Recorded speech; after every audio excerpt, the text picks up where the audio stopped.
Welcome back to Cooking with Ash. Today in the kitchen, I will be showing you step by step on how to prepare this delicious kalonji.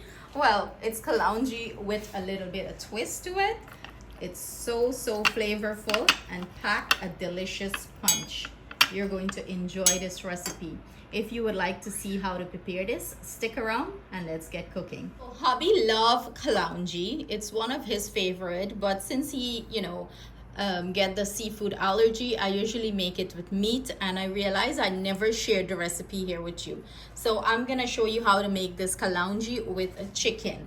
So I have three little size karilla here. You can use the bigger ones if you like, but what I like to do when I'm making kalonji, I like to use these little ones, so you can take a whole karilla while you're at it. So I'm gonna go ahead and remove the inner part of the karilla, and what I'm doing here is just cutting the ends out, and then I'm gonna take my knife and start twirl it inside to take the inside out.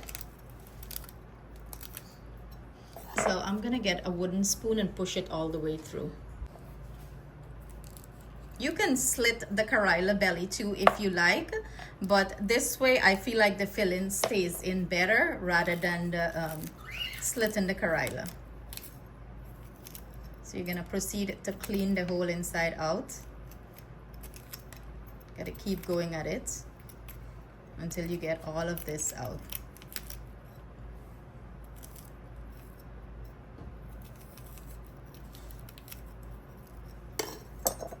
This is what it should look like inside, nice and clean. And you can take the knife and get any part out that is not nice and clean. You want to get most of that inner part. This is pretty much where the bitterness is. Look at that, nice and clean. So we're going to proceed to do the other two. Here I have some boiling water. What I'm going to go ahead and do, I'm going to go ahead and add my karilla so they could steam. You're going to get rid of some of the bitterness, and you're going to also soften it. So I'm going to add them here and let that steam for about 8 to 10 minutes or so. So my karilla finished steaming. Now I'm going to prepare the curry part of it, and I'm going in with some whole jeera here. In goes my aromatics, and do bear in mind everything I'm using will be listed at the end of this video or in the description box below. You'll find the ingredients. Now I'm gonna go in with my curry powder, my masala, my turmeric, along with some roasted jeera, and we're going to start fry this up. You want this to release all the flavors here and the masala to cook thoroughly. I'm gonna go in with some water, and this is going to help to cook the masala properly. So you're gonna cook this until you see the oil, the masala come back down to the original consistency, and you're gonna see the oil float up. That is a great indication that your masala is cooked properly. I'm gonna add some garlic powder, onion powder for flavor, along with a Maggi cube here. And you want to keep mixing everything. Make sure all the flavors are married together nicely. I'm going to go ahead and add some tomato here. And of course, this is my garden tomato. I pick it, cut it, and freeze it. That's a great way of, storing all that veggies that you're going to get from your garden so they don't go to waste. Look at that beautiful, rich color. As you can see, the oil started to float up on the masala, and the masala came back down to the original consistency. So you know that this is ready for your chicken or fish or whatever you're cooking. So what I'm gonna go ahead and do, I'm gonna go ahead and remove a little bit of this masala, and I'm gonna save it because we're gonna use it towards the end to put everything together. So I'm gonna go ahead and grab a spoon and dip some of that masala out.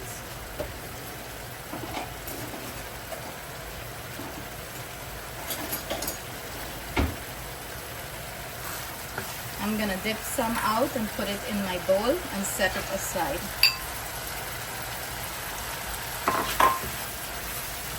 Okay, this should be good enough for our chicken.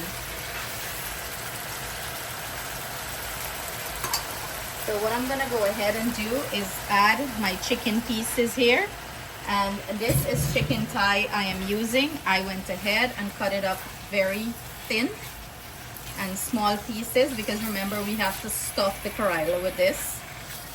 And we're gonna bungee this down dry. We're not adding any water or any liquid to this. It's going to release its own juice, and we want this fried on very dry.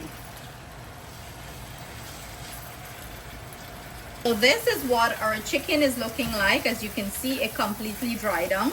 It's just oil in the karahi, and this is what we're looking for. So what I'm gonna go ahead and do, I'm gonna go ahead and set this to the side, let it completely cool down, and then we're gonna proceed to stuff our karilla with this. Here we have our karilla. I'm gonna go ahead and fill our kalonji, and I usually use a funnel. It's easier for me to do it this way. You know, if your pieces are not small enough, you can take something and jam it down. That's what I usually do, so it gets into the karilla nicely. So here you have it. It's completely stuffed. I like a lot of stuffing in this thing. And what I'm gonna go ahead and do, when I'm ready to fry it, I'm gonna seal the ends, and I'll show you how to seal the ends. But I'll proceed to stuff the rest. And you know, you don't have to use a funnel. You can just go ahead. Let's set up here. You can just go ahead and as you can see, this one have a little opening there. Just take the karilla and use a spoon and pour it into the belly. Stuff it in. Oh, you're not seeing.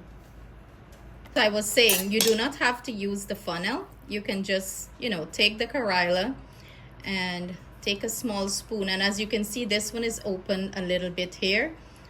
You're gonna go ahead and feed it in. You know, this takes a little bit of patience, and I usually take the knife and jam it in.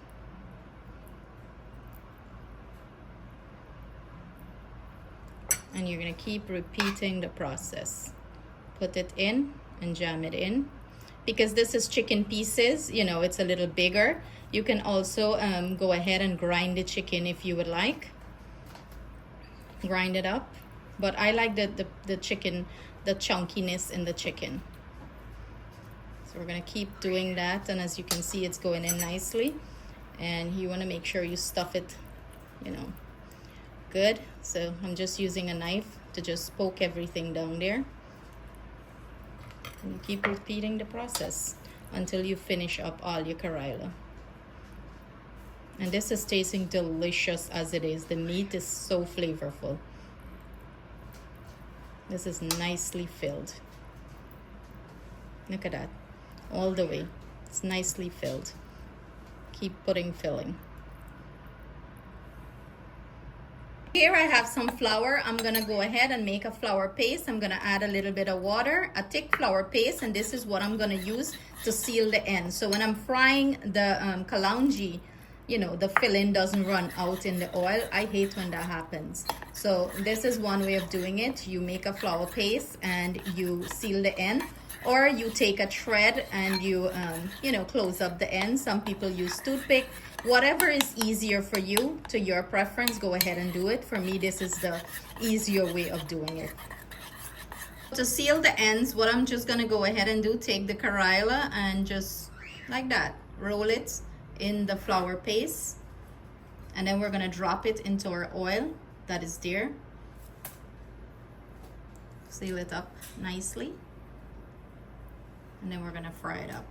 I have my karahi with some oil. I'm gonna go ahead and add my karilla pieces to it, and we're gonna go ahead and fry this until it's nice and golden brown in color.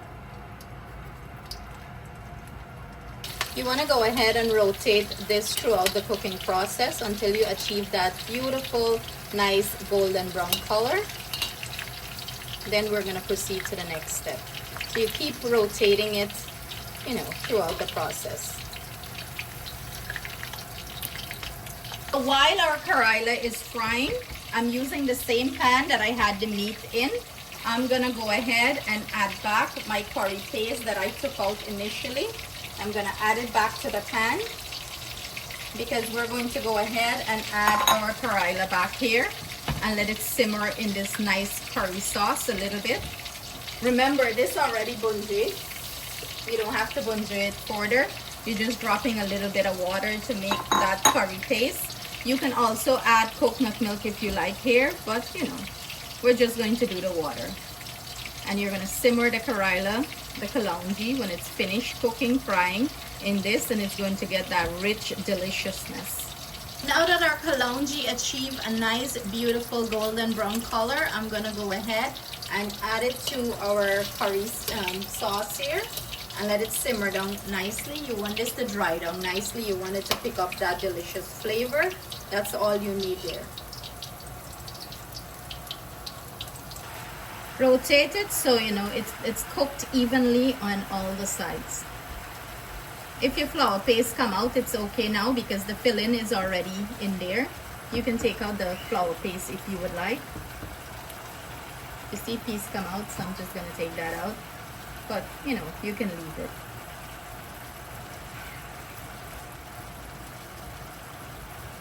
This is it. It's all finished here. Go ahead, turn off your heat, plate, and serve. You can serve this with some dal and rice. You can serve it just as it is without the dal. You know, it's quite delicious. Atiana is patiently waiting to taste piece of this, so I'm gonna have her taste test for you guys. She can't wait for her dad to come home, so she wanna taste test it. So we'll have her taste test and give her honest opinion on it. But I love about this child, she's not scared to try anything new. She had kalonji before with shrimp, but she never had this one with the chicken. So here we go. You gotta get piece of the karilla. Okay, you get piece of the karilla. She don't want dal. She want to try it just like that, okay? Hot, hot, hot, hot. You like it? It's not too bitter or anything for you? Okay. Would you recommend? Yeah, careful. Would you recommend it? So there, guys, Atiana tried it and she's enjoying it and she's gonna recommend it. So if Ati recommends it, you know what I got to do? Y'all got to try it, right? So there you have it. Stay blessed, stay safe until I see you guys again with another delicious recipe. I can't wait for you guys to try this one.